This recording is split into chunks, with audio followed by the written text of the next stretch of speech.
అసలు నారాయణ బలి అంటే ఏమిటి? గరుడ పురాణంలో గరుత్మంతుడు శ్రీ మహావిష్ణువును స్వామి, ఎవరైతే అకాల మరణం పొందుతారో అంటే ప్రమాదాల్లోనో లేదా చిన్న వయసులోనే చనిపోతారో వాళ్ళకేం జరుగుతుందని అడుగుతాడు. అలాంటి ఆత్మలు నెరవేరని కోరికల భారంతో భౌతిక శరీరం లేకుండా సంచరిస్తారు. అటు పైలోకాలకు వెళ్ళలేరు, ఇటు భూలోకానికి తిరిగిపోలేరు. అప్పుడు ఆ ఆత్మలు పడే బాధ వారి వంశస్థులకు పితృదోషం రూపంలో చుట్టుకోవచ్చు.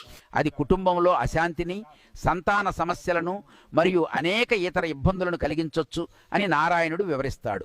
మరి ఆ ఆత్మలకు శాంతి లభించదా అని గరుత్మంతుడు అడిగితే అప్పుడు నారాయణుడు చెప్పిన పరిష్కారమే ఈ నారాయణ బలి. ఈ కర్మలో భాగంగా మరణించిన వారి వారసులు అతని పేరు మీద పిండ ప్రదానం చేయాలి. ఈ పవిత్రమైన కర్మ ద్వారా ఆ నైవేద్యాలను తానే స్వయంగా స్వీకరించి ఆ ఆత్మలను వారి బాధల నుండి విముక్తి చేసి మోక్షాన్ని ప్రసాదిస్తాడు. తద్వారా ఆ కుటుంబంలో మళ్ళీ శాంతి సౌభాగ్యాలు నెలకొనే పరిస్థితులు కలుగుతాయి.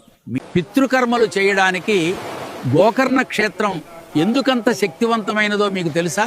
స్థల పురాణం ప్రకారం కైలాసం నుండి భూమిపైకి రావణుడు తెచ్చిన ఆత్మలింగం ఇక్కడే ప్రతిష్ఠించబడింది. అందుకే గోకర్ణ క్షేత్రాన్ని దక్షిణ కాశీ, భూకైలాసం అనే పేర్లతో పిలుస్తారు.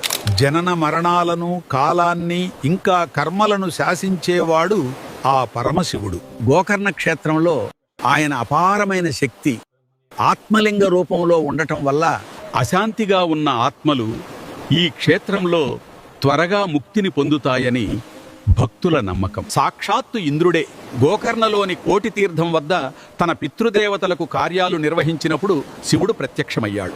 ఈ క్షేత్రంలో భక్తితో వదిలే చిన్న నీటి బొట్టు కూడా నేరుగా పితృదేవతలకు అందుతుంది. బాధల నుండి వారిని విముక్తి చేసి వారి వంశాన్ని ఆశీర్వదిస్తుంది అని చెప్పాడు. అందుకే గోకర్ణని ముక్తి క్షేత్రం అని కూడా అంటారు.